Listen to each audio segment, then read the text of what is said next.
जय महाकाल। आद्यकाली शक्ति साधना केंद्र में आपका स्वागत है। आज का मेरा एक विषय, हम बहुत सी साधनाओं के विषय में, साधनाओं को करना चाहते हैं या साधनाओं को करते हैं और बहुत से लोगों ने किया भी होगा। उनमें कुछ साधनाएं प्रत्यक्षीकरण के लिए होंगी, लेकिन क्या आपने कभी सोचा है कि वास्तव में यदि आपके समक्ष जिन्न या यक्ष या यक्षिणी या कोई भी शक्ति जिसे आप प्रत्यक्ष करना चाहते हैं, अगर ये आपके सामने प्रत्यक्ष हो जाती हैं तो आप उससे वचन क्या लेंगे? आप कहेंगे क्या? चलो ठीक है, आपने मंत्र का जाप करा किसी और आपके समक्ष एक जिन्न या प्रेत कोई भी शक्ति खड़ी हो गई, फिर क्या वचन लेंगे कि जीवन भर वो आपके लिए नुकसानदेह न बन सके, आपका कल्याण करे? देखिए, हम में से कोई भी साधना करता है तो क्यों करता है? अपनी मनोकामनाओं की पूर्ति के लिए, अपने परिवार को खुश रखने के लिए, अपनी इच्छाओं को, अपनी महत्वाकांक्षाओं को पूरा करने के लिए। लेकिन हमारी महत्वाकांक्षा में के साथ हमारा परिवार भी हम पर निर्भर होता है। हमारी किसी क्रिया या हमारी साधना से हमारे परिवार को दिक्कत भी नहीं होनी चाहिए।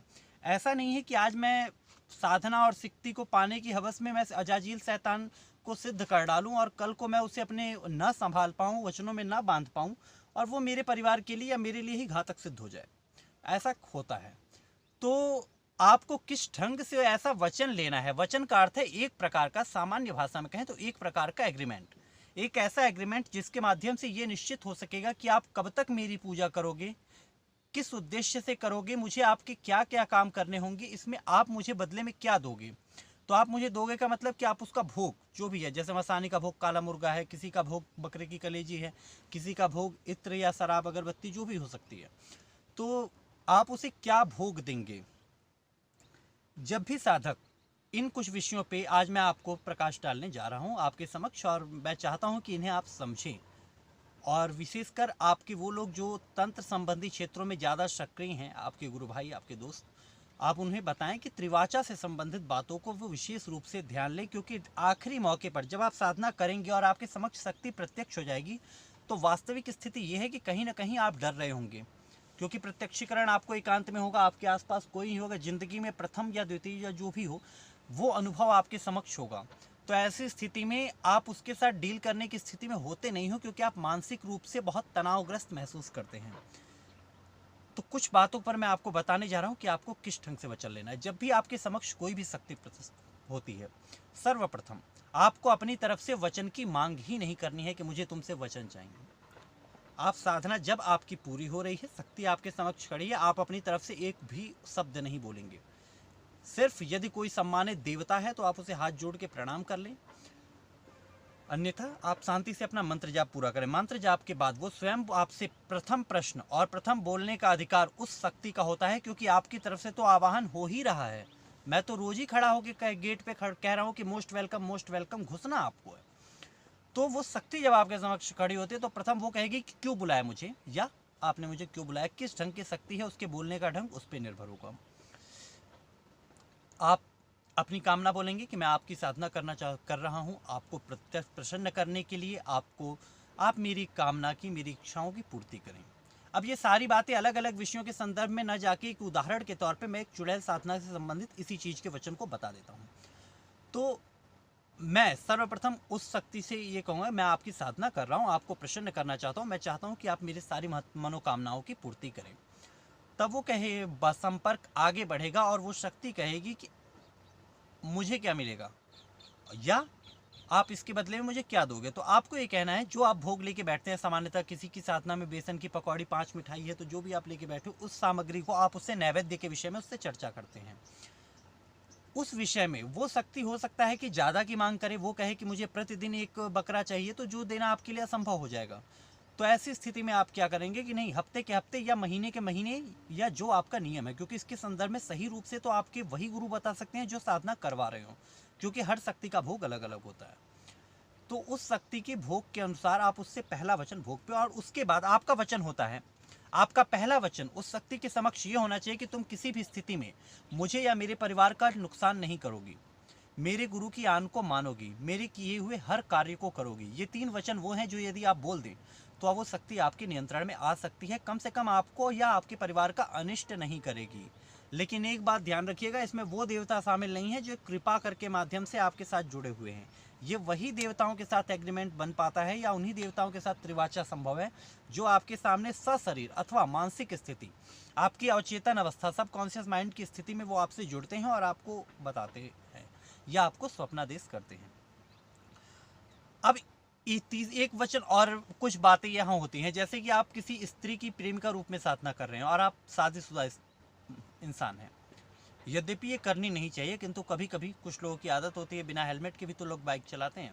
यदि शादीशुदा लोग इस तरीके की किसी स्त्री शक्ति की प्रेमिका रूप में साधना करते हैं तो उन्हें चाहिए कि वो शक्ति से उस संदर्भ में ये वचन ले लें कि प्रथम वचन तो आपकी सुरक्षा से संबंधित ही होगा, दूसरा वचन भोग अथवा आगे का पूजन जो आप उसके लिए करेंगे उससे संबंधित होगा, और तीसरा वचन आप ये लें कि वो आपके घर पे ना आए का रूप में साधना करें। तो इन्हें अपने घर से 1-2 किलोमीटर 3 किलोमीटर दूर कहीं एक किराए का कमरा लेके या कहीं एक कुछ स्थान बना के वहीं इनसे मिले, वहीं इनका भोग दें। कभी भी घर पे इन्हें फिर भोग न दें। इबलिस की बेटी हो गई, चुड़ैल हो गई, इन्हें अपने घर के अंदर आप आश्रय दे देंगे तो ये आपकी पत्नी को बर्बाद कर देंगी। इन्हें अपने घर से दूर रखें, जितना दूर रखेंगे उतना आपके लिए संभव होगा, लेकिन इतना भी दूर मत रख दें कि फिर आपका जाना संभव ना हो पाए, आपके लिए जाना बहुत मुश्किल हो। क्योंकि शुरू में तो आप 10 किलोमीटर चले जाएंगे हफ्ता 10 दिन, उसके बाद फिर आपके लिए जाने में परेशानी हो जाएगी। तो इन बातों को समझते हुए साधक को त्रिवाचा लेनी चाहिए। एक वचन और है कि त्रिवाचा लें कैसे, क्योंकि मान लीजिए मैं रक्षा कवच, मैंने एक सुरक्षा चक्र बनाया है और इस सुरक्षा चक्र पे मैं बैठा हूँ।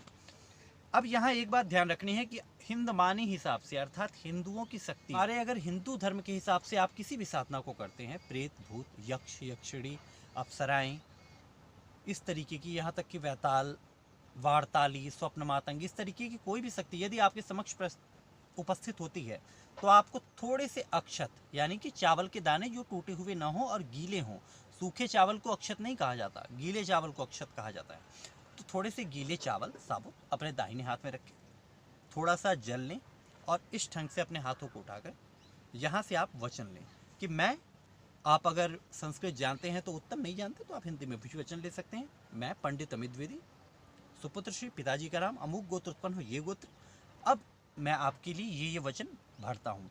और वो शक्ति जब वचन लेने जाएगी तो आपको भी अक्षत और जल, क्योंकि आचमनी पात्र में आपके जल जो रखेंगे आप अपने साथ, वो थोड़ा सा जल दिया जाता है। लेकिन इसके विपरीत गौ जोगिन, कर्ण पिशाचनी और कुछ एक साधनाएं, क्योंकि अब इतना लंबा शक्तियों का इतना ज़्यादा वो है कि आप एक एक का कहाँ तक नाम लेंगे, लेकिन कुछ एक शक्तियाँ होती हैं जिनमें नाम, एक नियम ये है कि त्रिवाचा के पहले चमेली के फूलों की माला या 7 हड्डियों की बनी हुई माला, यदि या सांप अस्थि की बनी हुई माला, इस तरीके का अगर कोई विशिष्ट नियम आपके गुरु ने आपको बताया है तो बात अलग है, अन्यथा आप अक्षत और गंगा जल से आप किसी भी शक्ति का त्रिवाचा ले सकते हैं। दूसरी बात कि अगर इस्लामिक विद्याओं की हम बात करें, जैसे कि जिन, परियां, मुवक्किल, खबीस और कुछ और शक्तियों के भी हम उदाहरण ले सकते हैं, इसमें सिला जिन्न भी हो सकती हैं, मुरी जिन्न भी हो सकते हैं। तो अगर हम इन शक्तियों की हम बात कर रहे हैं तो ये वचन लेने से पहले इन्हें कुरान पाक की आन दीजिए। जो शक्तियाँ पाक हैं और जो नापाक शक्तियाँ हैं वो भी कुरान पाक की आन को नहीं तोड़ सकती। ख़ास तौर पे इबलिस की बेटी की अगर मैं बात करूँ तो इसे अजाजील, शैतान या इबलिस की आन दी जाती है। ये सिर्फ अपने पिता की आन पे ही चलती है, दूसरे किसी की आन को ये मानती नहीं, क्योंकि ये कुरान की हिदायतों से परे रहते हैं। ये उनसे डरते ज़रूर हैं लेकिन ये उसके नियमों को मानते नहीं हैं। नहीं मानने के कारण ये शैतान है, दोजख की दुनिया में, नरक की दुनिया में इनका अस्तित्व है। तो इस अगर आप बात को ध्यान में रख करके क्रिया को करेंगे तो आपके लिए बहुत उत्तम रहेगा। एक बात और, वचन पूरा होने के बाद कभी भी साधक को अपनी तरफ से प्रथम वचन नहीं तोड़ना चाहिए। एक दिक्कत और आती है जो बहुत महत्वपूर्ण विषय है, क्योंकि कई बार शक्तियाँ, यदि सामर्थ्यवान साधक हुआ और शक्ति उसके समक्ष प्रत्यक्ष होती है तो कई बार शक्तियाँ उस साधक को उसके गुरु के प्रभाव के कारण, क्योंकि बिना गुरु के प्रभाव से शक्तियाँ नहीं उतरेंगी। अगर बुलाकी मसान भी आपके पास आ रहा है, यक्ष भी आ रहा है, तो गुरु का प्रभाव होता है। और अगर वो शक्तियाँ आपके समक्ष आ जाती तो सर्वप्रथम यदि वो आपका अनिष्ट करने आएंगी, बुरी शक्तियाँ होंगी, तो यही चाहेंगे कि आप अपने गुरु की आन तोड़ दो। और वो आपको बार बार प्रेरित करेंगे कि यदि तुम अपने गुरु का आन तोड़ दो तो मैं तुम्हें अद्वितीय विद्याएं दे सकता हूँ, सुलेमानी हकीक पत्थर दे सकता हूँ जिससे आप ये कर लोगे, कुछ ऐसी गुटिका दे सकता हूँ जिसके माध्यम से आप अदृश्य हो जाओगे, या आप जिस वस्तु को मंगाना चाहोगे मैं ला के दूंगा, लेकिन अपने गुरु की आन छोड़ दो। तो तंत्र की भाषा में इसे कहते हैं मृग मरीचिका, यानी धोखा दे देना। सिर्फ आपको प्रतीति मात्र हो रही है कि यहाँ जल है, और आप अब जिन मृग की तरह जाएंगे तो वहाँ जल नहीं, वो रेगिस्तान होगा। फिर क्या होता है कि अगर आप अपने गुरु की आन हटा देते हैं, आप सहमत हो जाते हैं, क्योंकि गुरु आपके साधना क्षेत्र में आपके साथ उपस्थित नहीं है, या है तो बात अलग है। अगर नहीं है तब उस समय में आप उस शक्ति के साथ वचन ले लेते, ठीक है मैं आपके गुरु की आन नहीं मानूंगा, उसके तीसरे वचन में वो आपको फिर बर्बाद कर देगी, और तब आपका गुरु आपको चाह के भी प्रोटेक्ट नहीं कर पाएगा, क्योंकि पहला एग्रीमेंट का नियम आपने ही बना दिया है कि मेरे गुरु को इंटरफेयर करने का कोई हक ही नहीं है। तो अगर आप ये साबित कर देते हो उस शक्ति के समझ कि आपके गुरु को अधिकार नहीं है जिन्न के बीच में और आपके बीच में, या आप और आपकी परी के बीच में बोलने का, तो फिर वो परी आपकी औकात कुछ नहीं समझेगी, क्योंकि वो आती है गुरु के प्रभाव से। फिर वो हफ्ते 10 दिन आपके साथ अच्छा रहेगी, उसके धीरे धीरे वो आपको कंट्रोल में लेना चालू कर लेंगी और आपको बर्बाद कर देंगी। कोई भी शक्ति हुई, कुछ अच्छी शक्तियाँ जैसे महाविद्याएं हुई, ये सब शक्तियाँ ऐसी जो आपका कल्याण ही करेंगी, ये कभी आपको गलत रास्ता सिखाएंगे ही नहीं। ये आपके गुरु का सम्मान स्वयं भी करेंगी, ये आपसे खुद भी ये कह देंगी कि आपका गुरु कैसा है, आपके गुरु के विषय में जानकारी देंगे और उसका सम्मान करती हैं शक्तियाँ। इन बातों को ध्यान में रख के मैं उम्मीद करता हूँ कि मेरी ये वीडियो किसी साधक के काम आए, और इन बातों का पालन करते हुए आप त्रिवाचा यदि सही ढंग से लेके सफल हो पाएँ, तो मैं समझूंगा कि आज मेरा वीडियो बनाना सफल हो गया। जय महाकाल।